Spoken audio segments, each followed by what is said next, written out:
अरे आ गई आप, लेकिन अपने साथ कुछ नहीं लाए। आपका वचन तो स्मरण है ना आपको? मैंने सुना था गोकुल वासियों के लिए उनके वचन से बड़ा कुछ भी नहीं है, और आपने तो मेरे सामने श्री नारायण की शपथ ली है। हाँ हाँ, हमें स्मरण है व्यापारी जी। आपको चिंता करने की कोई आवश्यकता ना है। जे तनिक कुछ कारण से विलंब हो गयो, पर हम 1-2 दिन में आपको सारा माखन दे देंगे। अगर सामग्री सर्वश्रेष्ठ है तो 1-2 दिन तो प्रतीक्षा कर ही सकता हूँ मैं, किंतु आपको वो सामग्री लेकर मथुरा आना होगा। आज मैं जा रहा हूँ ना। हाँ हाँ, आप चिंता मत ही करो, हम सारी सामग्री वहाँ आराम से पहुँचा देंगे। बस तो फिर मैं आपको मथुरा के द्वार पर ही मिलूंगा। नारायण नारायण नारायण। यहाँ अग्रिम धनराशि मिली थी, मथुरा में मिलेगा धोखा। सब झटक लूंगा। सारी मटकियाँ अच्छे से रखना।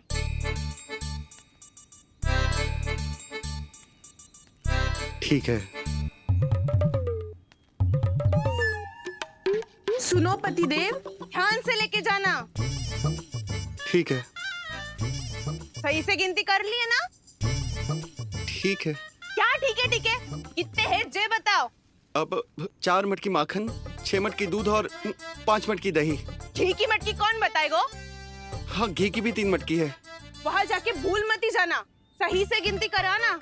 और हाँ, आते वक्त 2 गुना अग्रिम धनराशि लेके आनी है। समझ में आई? ठीक है।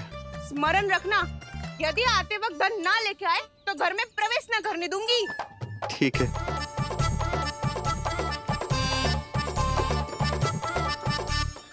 देखो मैया, जैसा व्यापारी ने कही थी, सारा दूध दही माखन सकट में रख दियो है। तो अब क्या मुहूर्त निकालूं? जब बुला मेरे लल्ला को। ओ उज्जवल के बाबा, ध्यान से सुन भानु, इसे लेके ना मथुरा जानो है, पतो है। और अग्रिम धनराशि वो भी तो लेके आनी है ना। यही बात तो हुई थी ना व्यापारी जी से। चिंता मती कर, भानु नाम है मेरो।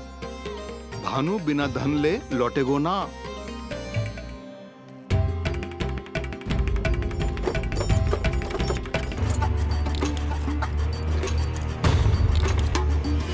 अरे आइए आइए आइए आइए। सुख और ऐश्वर्य की नगरी मथुरा में आप सबका स्वागत है। जैसा कि आपने कहा था व्यापारी जी, हम अपना सारा का सारा दूध दही घी मक्खन सब लेकर आ गए। बस आप इन्हें स्वीकार कीजिए और अगली बार के लिए अग्रिम धनराशि प्रदान कीजिए। अग्रिम धनराशि? इतनी शीघ्रता क्या है? पहले आप मेरे स्वामी से तो मिल लीजिए। पर व्यापारी जी, हमारी बात तो आपसे निश्चित हुई थी। हाँ हाँ, वहाँ व्यापार का स्वामी मैं था, लेकिन यहाँ मथुरा में स्वामी वो है, मेरे भी और व्यापार के भी। एक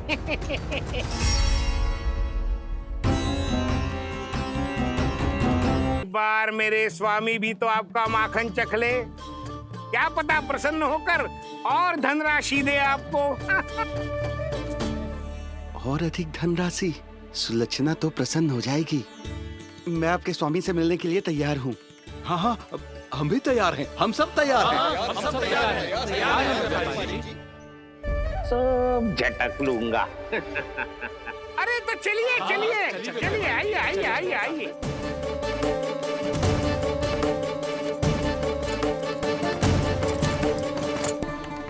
अरे आइए आइए, डरिए मत, आइए।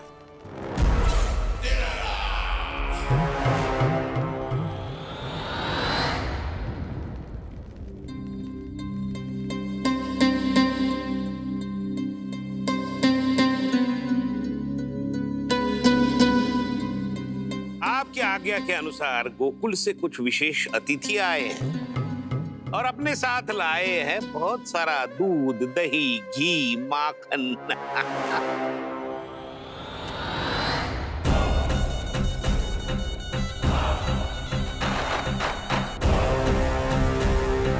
परमानंद, गोकुल के इन विशेष पदार्थों का स्वाद चखना ही चाहिए। देख क्या रहे हो? महाराज को अपना उपहार दो, जाओ।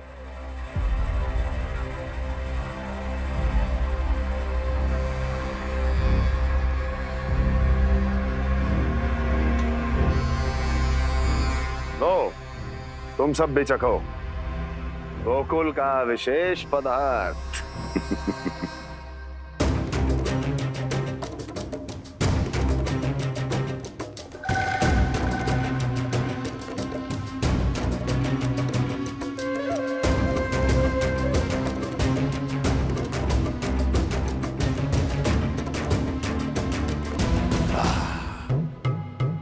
उत्तम, अति उत्तम।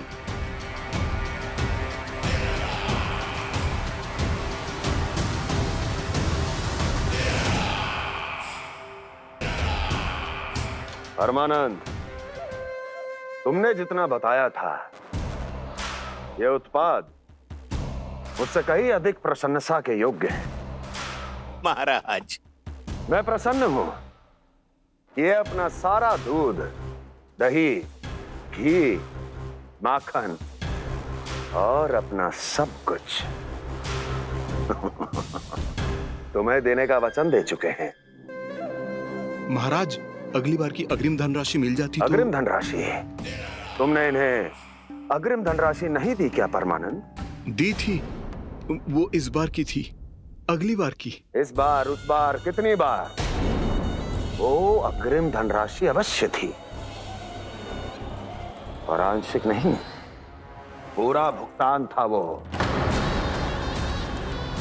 अब तुम सबको बिना कोई मूल्य लिए जीवन भर अपना सारा दूध, दही, घी, माखन, अपना सब कुछ लेकर मथुरा आना होगा।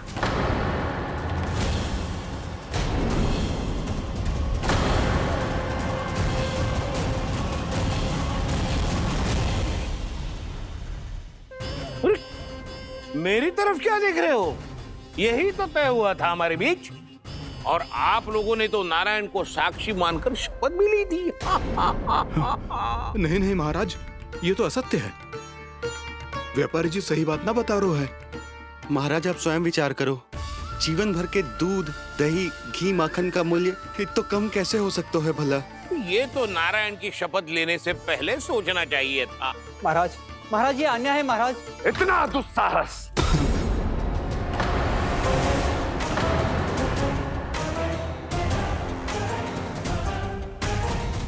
मेरे ही महल में पूरी राज्यसभा के सामने मेरे विश्वास पात्र पर और मुझ पर आरोप लगा रहे हो।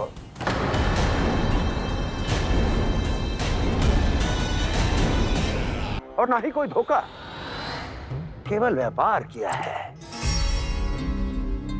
स्मरण करो, क्या प्रण लिया था तुम सबने? क्या उसमें किसी धनराशि का उल्लेख था?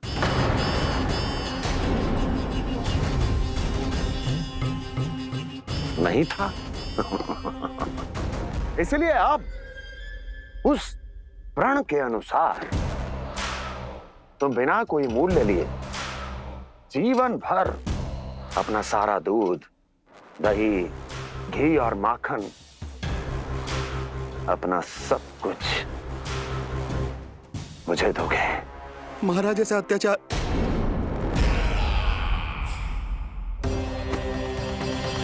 महाराज, हम पे कृपा कीजिए। महाराज, महाराज, हमारे पास ये दूध माखन ही है। महाराज, हमें उचित मूल्य दिलवा दो, ना तो मेरी पत्नी मुझे घर में प्रवेश ना करने देगी। महाराज,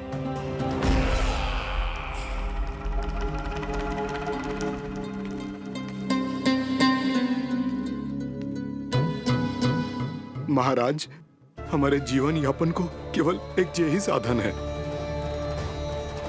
महाराज, महाराज तनिक दया करो हम पर। हमारे बाल बच्चे भूखे मर जाएंगे महाराज।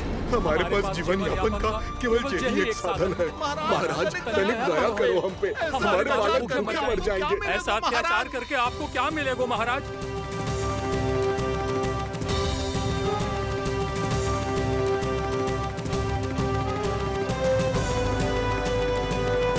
महाराज दया करो महाराज। दया करो महाराज। बस बस करो। कंस इतना भी निर्दयी नहीं है। तुम सब इतना व्याकुल हो रहे हो तो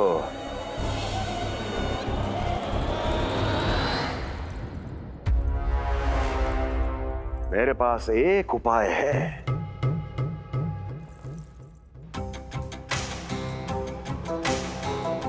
मैं तुम्हें इस निशुल्क व्यापार की विवशता से मुक्त कर सकता हूं।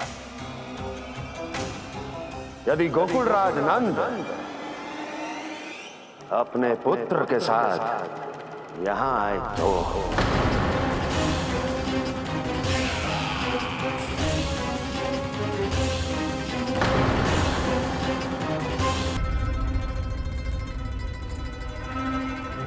नंदराज, कैसे बताएंगे और किस मुंह से बताएंगे कि हमने अपनी मूर्खता में कैसो बात कर दो।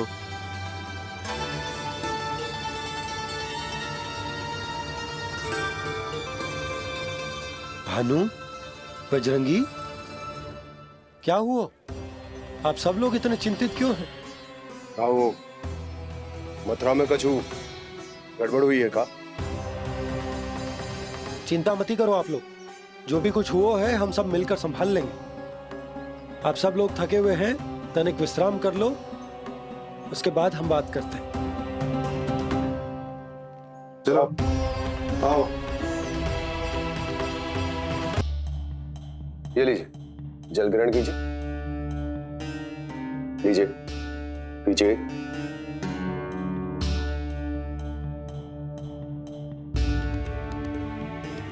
भानु, थक गए होगे, जल पी लो।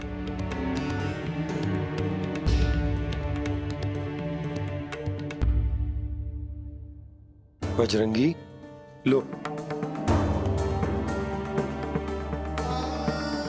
अरे तन की आवश्यकता का तो ध्यान रखना होगा ना। लो।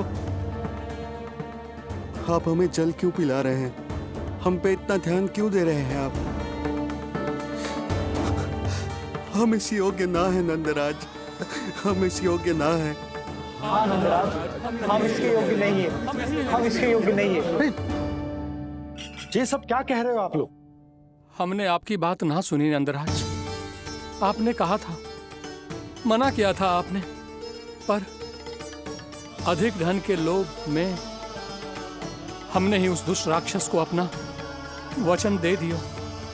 और मथुरा जाके पता चलो कि ये सारा षड्यंत्र उस व्यापारी का ना था। उसने तो बस उस अत्याचारी कंस के कहने पे ये सब किया। इसका अर्थ है कि जे कोई साधारण छल न था, जे सोची समझी योजना थी आप सभी लोगों को फंसाने की। इसका अर्थ ये है कि इसके पीछे कोई ना कोई कारण अवश्य हो।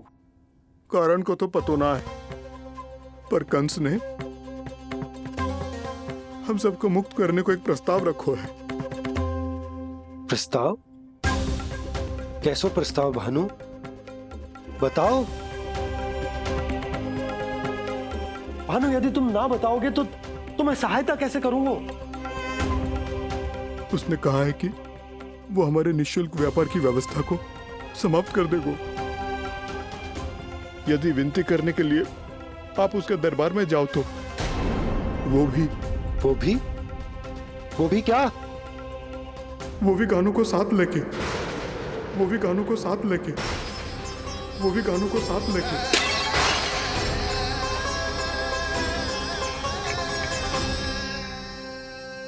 गाना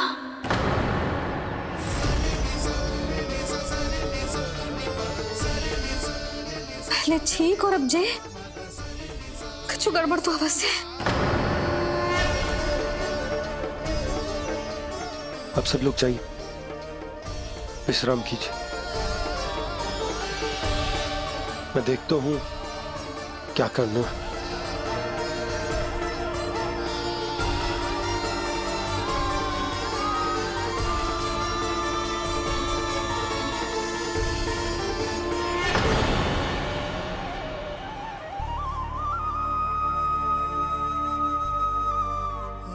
भैया, मैंने इन सबसे कह तो दी कि मैं देख तो हूं क्या करना है, पर मैं क्या करूंगा? एक और मेरी प्रजा है, दूसरी ओर मेरा लल्ला।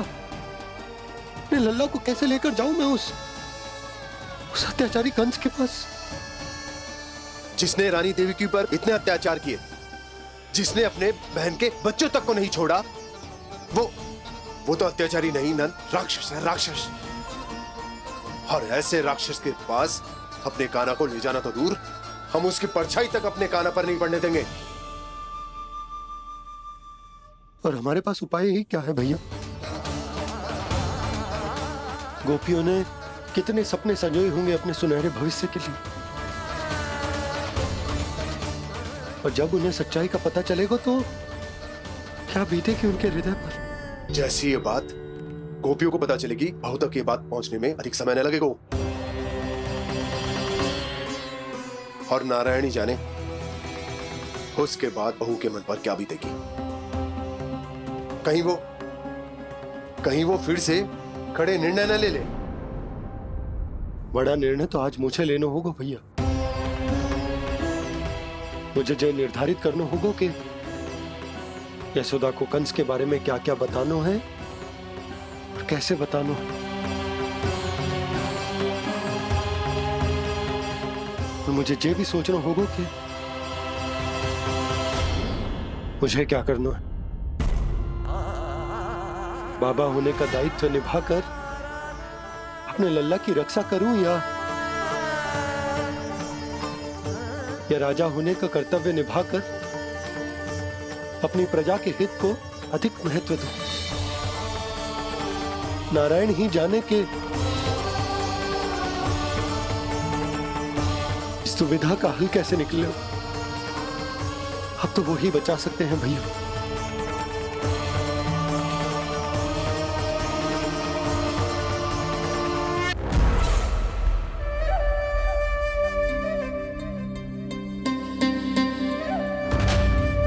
क्या देख रहे हो? तुम इसके योग्य हो परमानंद। अपनी बुद्धिमत्ता, चतुराई और कुशलता से तुमने इसे अर्जित किया है। महाराज की जय हो। महारानी प्राप्ति महारानी अस्ति। हमें तो लगता है कि परमानंद को हमारे मंत्रिमंडल में होना चाहिए। परमानंद, जिस प्रकार तुमने गोकुल वासियों को अपनी चतुराई के चक्रव्यूह में फंसा दिया, अद्भुत था वो, अद्भुत। आप बस आज्ञा दीजिए महाराज, ये सेवक पालन करेगा। आज गोकुल आपके चरणों के नीचे आ गया है। कुछ ही समय में पूरा संसार आपके पैरों तले होगा।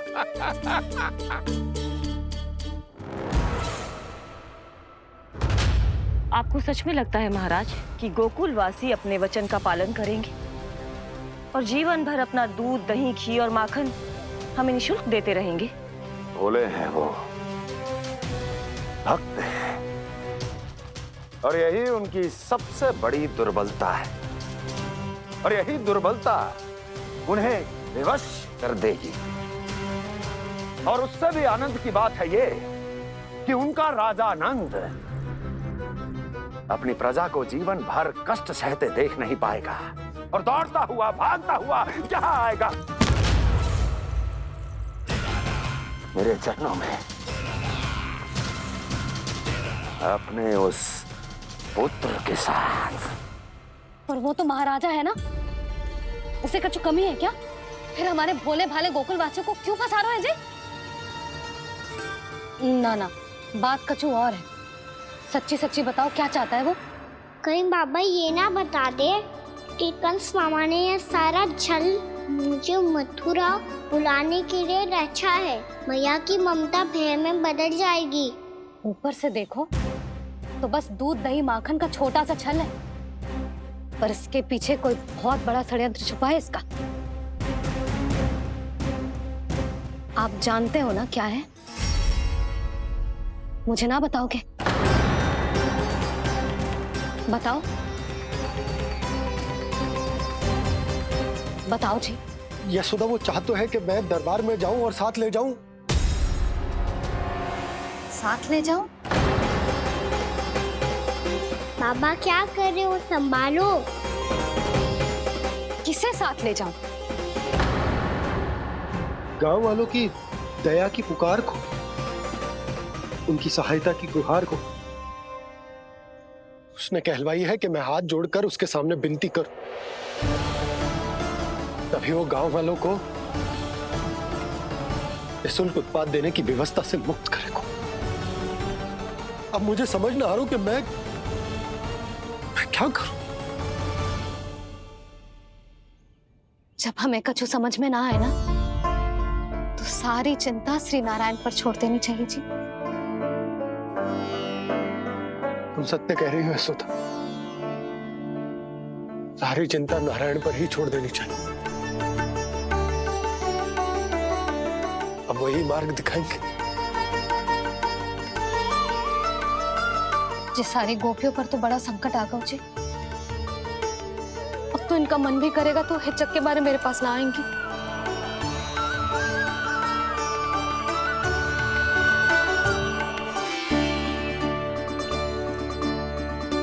हान भी हो गई। मैंने तो कही थी ना मौसी, जो हमारे समझ में ना आए उस समाधान का दायित्व भगवान नारायण पर छोड़ देना चाहिए।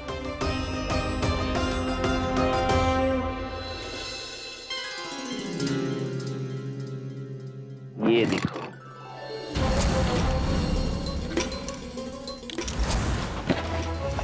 ये आभूषण, मोती, ये स्वर्ण उपहार में देने का सामर्थ्य किसके पास होगा?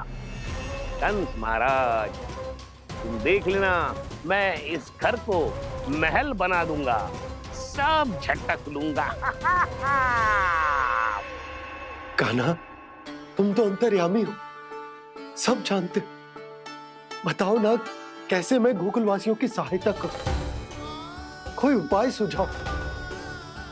तुम्हारी ये रहस्यमयी मुस्कान बता रही है कि तुम्हारी लीला पहले से ही आरंभ हो चुकी है ना? अपने कर्मों का फल सभी को भोगना ही पड़ता है बाबा, चाहे वो अच्छा हो चाहे वो बुरा। तुम सभी चिंता मत ही करो। जो अन्य व्यक्तियों के साथ बुरा करते है ना, उसके साथ देर सवेर बुरा ही होता है। और जिस हाथ से उस षड्यंत्रकारी ने तुम सबका दूध दही माखन लियो है ना, जल जाएंगे वो हाथ, जल जाएंगे वो। दोनों पिता पुत्र का इसी से स्वागत करूंगा।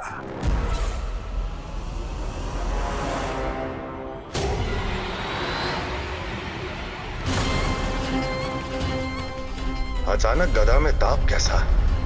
मेरे हाथ चल रहे हैं।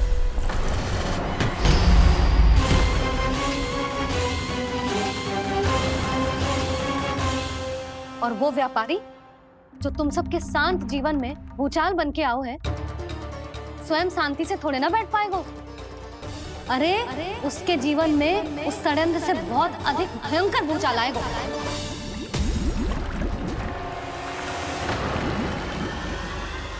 स्वामी, ये अपने आप कैसे उबलने लगा?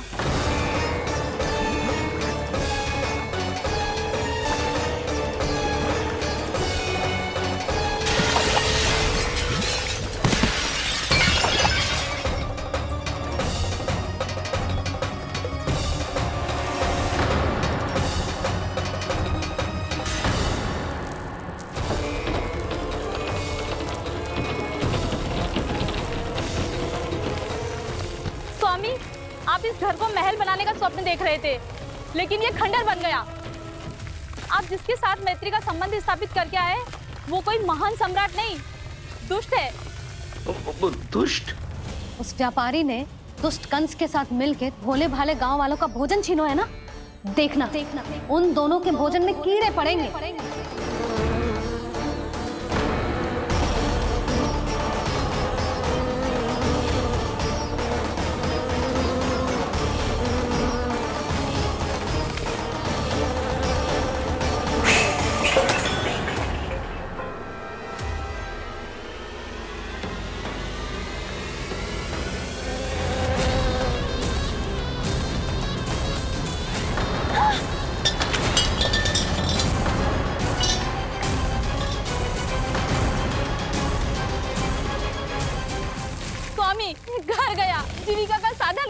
अब क्या जाएगा हमारा जीवन?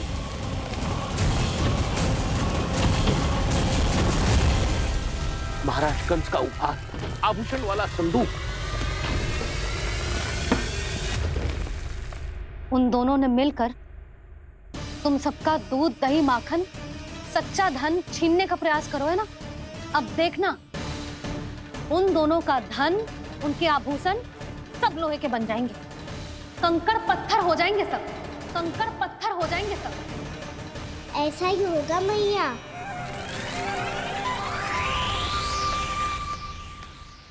मेरे ग्राहक। लेकिन स्वामी, ये इतने क्रोध में क्यों दिखाई दे रहे हैं?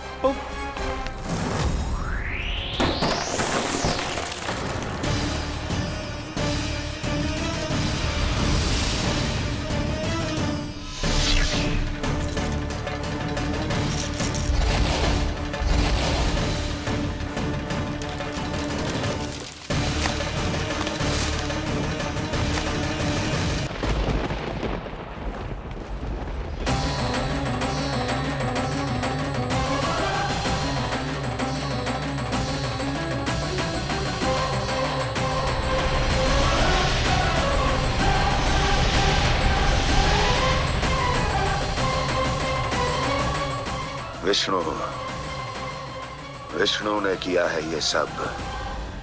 कंस ने जो किया है उसका दंड वो अवश्य भोगेगा, उसका दंड वो अवश्य भोगेगा, दंड वो अवश्य भोगेगा। किसने कहा ये? किसने कहा ये? किसने कहा? मैंने पूछा किसने कहा ये? तुम जिसे ढूंढ रहे हो वो मैं हूँ, विष्णु अवतार। क्या चाहता है तू? तुम्हारे युद्ध मुझसे था कंस, और मेरे भोले भाले भक्तों को अपने जाल में फंसाकर तुमने सारी सीमाएं पार कर दी। अब जब तक तुम गोकुल के ग्वालों को अनुचित प्रकार के अत्याचार से मुक्त नहीं कर देते, तुम्हारा और अन्य सभी षड्यंत्रकारियों का सामर्थ्य, वैभव, बल सब कुछ नष्ट होता चली जाएगा, और तब तक अपने पूर्व रूप में वापस नहीं आएगा जब तक तुम उन निर्दोषों को जीवन यापन का अधिकार लौटा नहीं देते।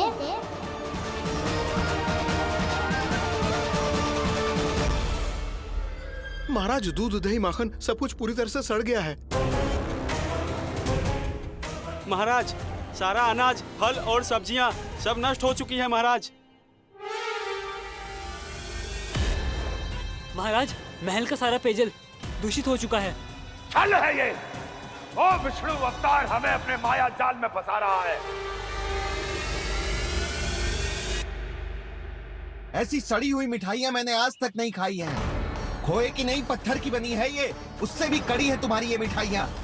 आज के बाद कभी मिठाई नहीं लेंगे। जो बुरे कर्म करते हैं उनके साथ बुराई होता है, और अच्छे कर्म करने वाले को अच्छाई मिलती है। आप अपना कर्म कीजिए बाबा, आपकी चिंता अपने आप दूर हो जाएगी। और हाँ बाबा, शीघ्र ही आपको एक बड़ा डिनर लेना होगा। स्मरण रखिएगा, जो होता है वो अच्छे के लिए होता है।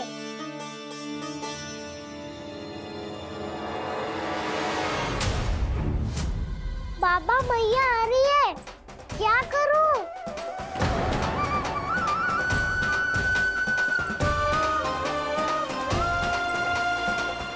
कछु सुझाव दो ना बाबा, जिससे मैया मुझे ऐसे नहीं देख पाए।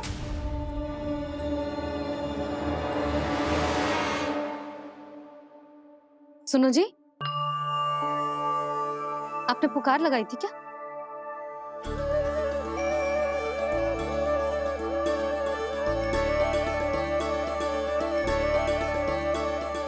तुम मुस्कुरा क्यों रहे हो?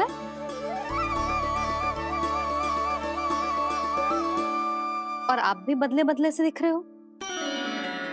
पूजा करके तनिक शांति मिली ना? शांति ही नहीं यशोदा, प्रभु नारायण ने मुझे समस्या को समाधान भी दे दिया। मैं बस अपना कर्म करूं, कल कंस से मिलने मथुरा जाऊंगा मैं। उस दुष्ट अत्याचारी से मिलने जाओगे आप? ना ना, मैं आपको उससे मिलने ना दूंगी। देखो ना आपने कैसे हमारे गांव वालों को फंसाओ है उसने। अवश्य ही आपको भी उसी उद्देश्य से बुला रहा है। आप मुस्कुरा रहे हैं प्रभु? कुछ देर पहले ही तो मैया सभी को मुझ पर अर्थात श्री नारायण पर विश्वास करने की सीख देकर आई है। अब देखो स्वयं भी चिंता कर रही है ये। चिंता मत ही करो यशोदा, मुझे श्री नारायण किसी भी जाल में ना फंसने देंगे। वो तो यही है हमारे साथ। यही है, इसका क्या अर्थ है जी? तुमने कही थी ना कि तुमने उन्हें हर जगह देखो, हमारे घर में, गोकुल में, तो इसीलिए तुम चिंता ना करो, मुझे अपना कर्तव्य करने दो। कल भोर होते ही मैं मथुरा निकल जाऊंगा। पता तो चले वो हमसे चाहतो क्या है।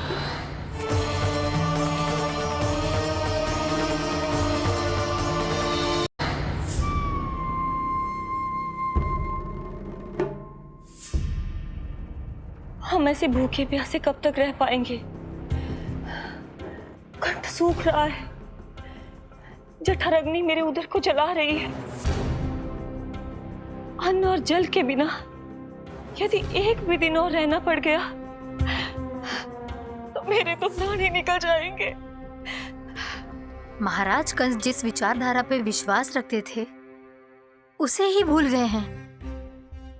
वो ये भूल गए हैं कि युद्ध करने के लिए और उसे पराजित करके स्वयं विजयी होने के लिए स्वयं जीवित रहना आवश्यक होता है।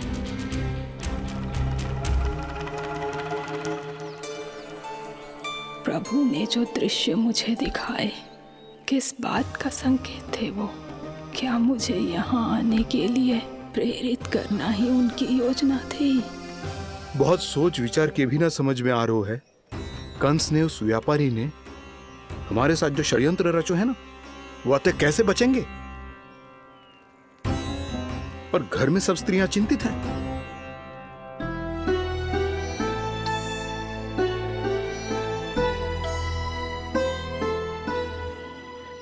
सुनो भाई सब लोग, नंदराज ने निर्णय लियो है कि वो इस बार कंस से मिलने अकेले ही आने वाले हैं।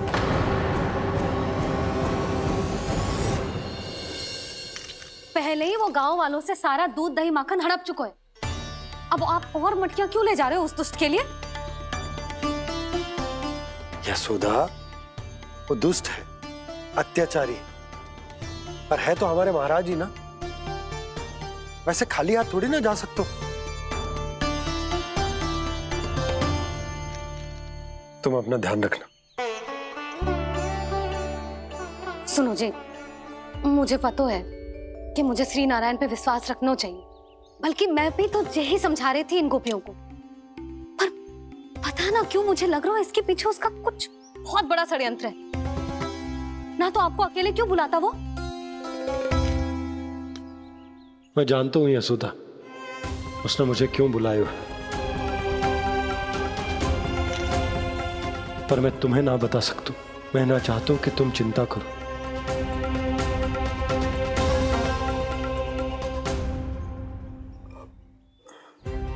राजा होने के नाते यदि मेरे कुछ करने से मेरी प्रजा का हित होता है तो मुझे वो करना पड़ेगा यशोदा, फिर चाहे वो मुझे कितना ही अप्रिय क्यों ना लगे।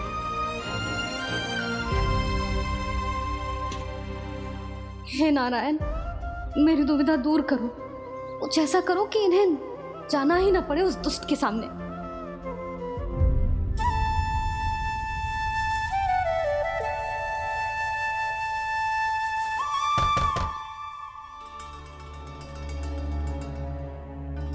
जी इतनी सुबह कौन हो सकता है? मैं देखता हूं।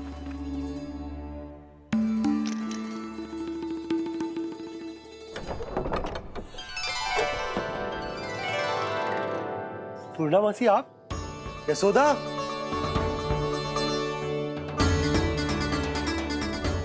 पूर्णामासी, इतने दिनों बाद? क्या होगा मौसी? सब कुछ कुशल तो है? मैं तो बस इतना जानती हूँ नंदराज, ये लोग आपसे मिलना चाहते थे। कौन?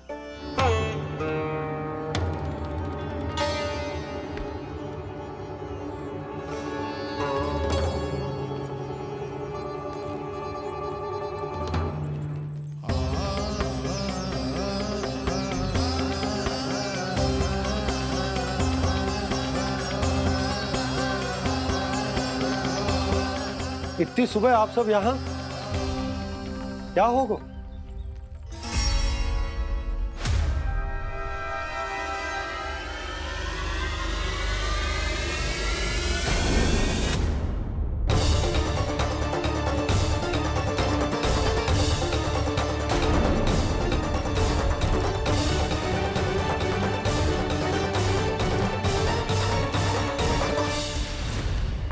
हमारे भोले भाले गोकुल वासियों को फंसाने के बाद यहाँ आने का साहस कैसे करो तूने? यशोदा, पूछो जी, पूछा इससे ये क्या करो यहाँ?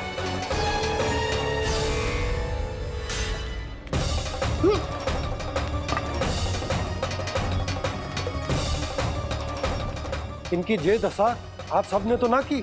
नहीं नहीं, इनमें इनका कोई दोष नहीं है। हमारा बस चलता तो इससे भी बुरी दशा करते। ये सब तो मेरी करनी का फल है नंदराज।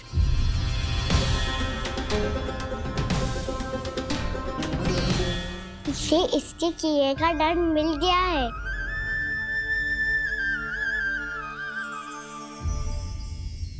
मुझे क्षमा कर दीजिए नंद महाराज, बहुत बड़ी भूल हो गई मुझसे। मैंने इन सब गांव वालों को फंसाने का षड्यंत्र महाराज कंस के कहने पे किया था। वही मेरी भूल थी, मुझे क्षमा कर दीजिए महाराज। बहुत शीघ्र बुद्धि आ गई तुम्हें। मैंने आप सबको लोभ के जाल में फंसाने का प्रयास किया। सच तो ये कि मैं स्वयं लोभ में ग्रस्त था। सब कुछ अधिक से अधिक धन के लिए किया था मैंने। सब कुछ खो दिया। मेरा भोजन सड़ गया, मेरी मिठाई में कीड़े मकोड़े पड़ गए, मेरे स्वर्ण आभूषण मोती सब कंकड़ पत्थर बन गए। अवश्य इसका कोई नया छल है जे। नहीं नहीं नहीं नहीं, मेरा कोई छल नहीं है, मैं सत्य बोल रहा हूं। मैंने कही थी ना, श्री नारायण हमारी सहायता अवश्य करेंगे। दुष्ट और अत्याचारी का दूत बन के आया था ना, ये तो होना ही था। स्वयं श्री नारायण ने न्याय करो है हमारे साथ।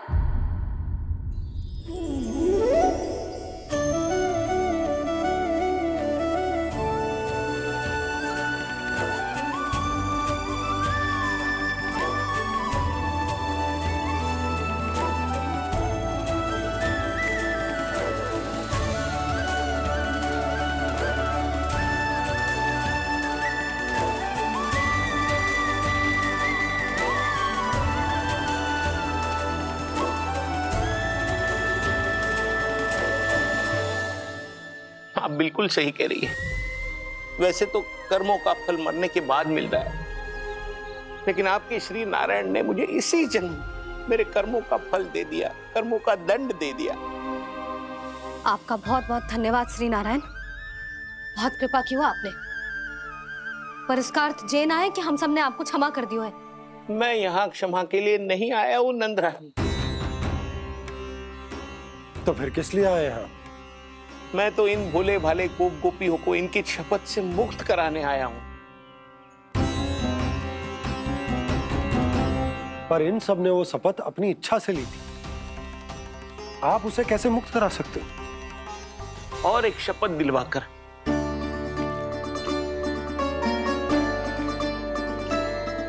आप लोगों ने भगवान श्री नारायण को साक्षी मानकर यह शपथ ली थी कि आपका सारा दही, दूध, घी, माखन आप केवल मुझे और मुझे ही देंगे। आज उसी भगवान श्री नारायण को साक्षी मानकर मैं आपको शपथ दिलवाता हूं कि आपका सारा दही, दूध, घी, माखन उसमें से एक कण भी आप मुझे नहीं देंगे। प्रतीक्षा क्या कर रहे हो आप सब? शपथ लो। हाँ हाँ,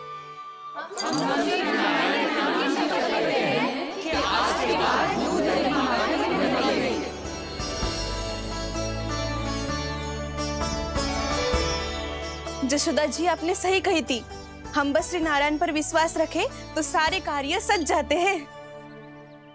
मुझे आशा है कि व्यापारी जी की तरह आप सबको भी अपनी शिक्षा मिल गई होगी।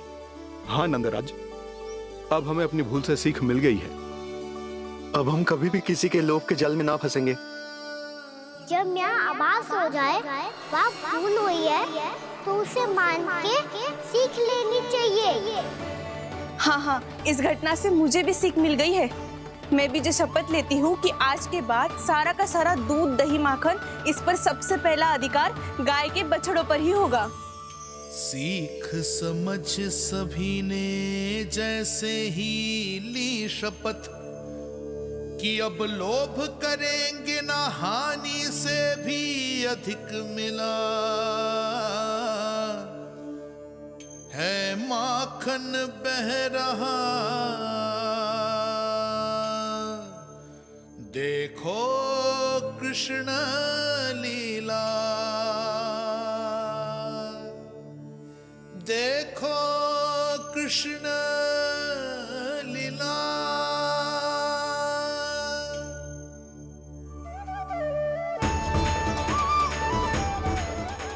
हाँ, और हम दोनों भी श्री नारायण की शपथ लेते हैं, दूध दही माखन बेचने के लिए हम बाद में बचाएंगे और पहले अपने बालकों को पेट भर के खिलाएंगे।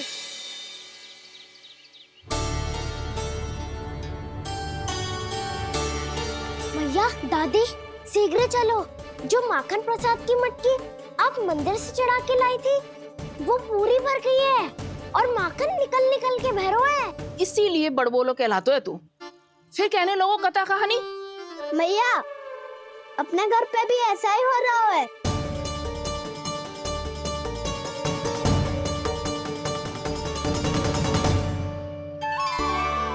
यशोदा, वो देख तुम्हारी माखन की मटकियां।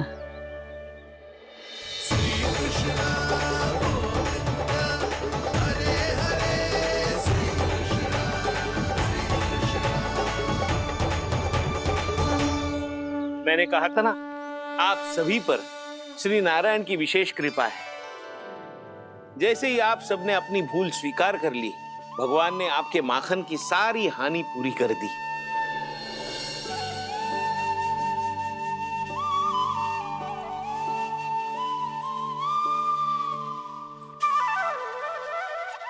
यशोमती मैया के नंद लाला, यशोमती मैया के नंद लाला, यशोमती मैया के नंद लाला, यशोमती मैया के नंद लाला। मैया चलो ना।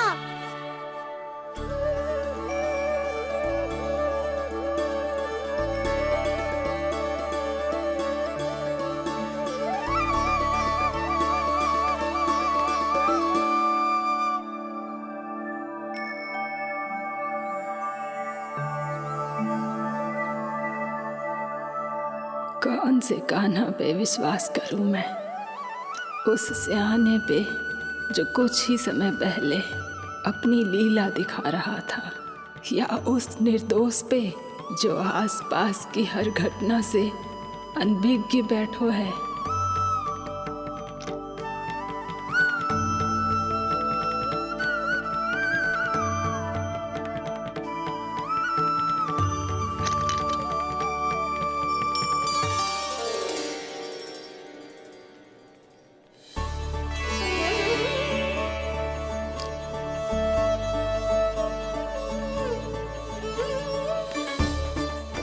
तो क्या इसका अर्थ ये है कि जब हम अच्छा कर्म करते हैं तो हमें पुण्य लाभ होता है, और जब हम बुरा कर्म करते हैं तो हमारी हानि होती है, हम पराजित हो जाते हैं?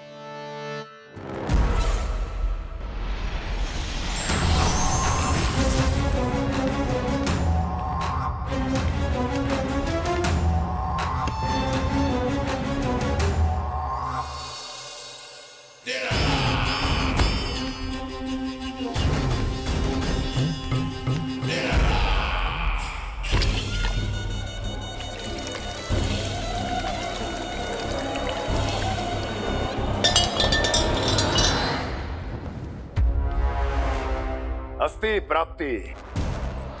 मैंने कहा था ना, ये सारी माया उस विष्णु अवतार की है।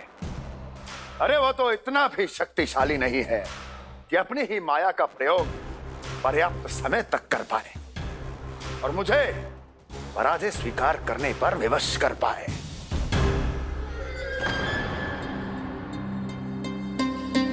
किंतु तुम्हारे मुख की भावभंगिमा तो कुछ और ही कथा कह रही है। क्यों? सत्य कहा ना मैंने। महाराज, सब कुछ पहले जैसा इसलिए हो गया क्योंकि क्या? ये उस विष्णु की माया थी, और क्या? हमने व्यापारी परमानंद को गोकुल भेजा था।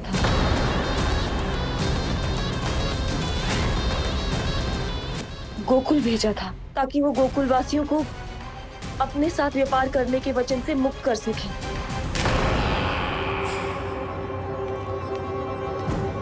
मेरी आज्ञा लिए बिना, मुझे बिना बताए मेरे लिए हुए निर्णय को पलटने का साहस भी कैसे कर लिया तुमने? हमने आपकी ही विचारधारा का अनुसरण किया है महाराज। आप ही कहते हैं ना, जब जीवन पर संकट हो तो अभिमान अर्थहीन होता है, और जब प्राणों पर बनाए तो सम्मान स्वाभिमान सब निरर्थक होता है। भूख और प्यास से आप तो दुर्बल हो ही जाते महाराज, पर आपकी सेना और सेवक अपने प्राण बचाने के लिए आपसे दूर हो जाते। आपके और उस विष्णु अवतार के बीच 4 वर्षों से चलते आ रहे इस संघर्ष में ये एक छोटी सी झड़प है महाराज, और यदि हम ये झड़प हार जाते तो शेष युद्ध करने के योग्य भी नहीं बच पाते। जब आप पूरी तरह से अकेले, शारीरिक रूप से दुर्बल और असहाय होते, और तब वो विष्णु अवतार, वो बालक आप पे प्रहार करता, तब आप क्या करते महाराज? आत्मरक्षा आवश्यक थी महाराज, क्योंकि शत्रु पर उसके वार से भी अधिक घातक प्रहार करने की योजना तभी बनाई जा सकती है जब तन और मन दोनों पूरी तरह स्वस्थ हो।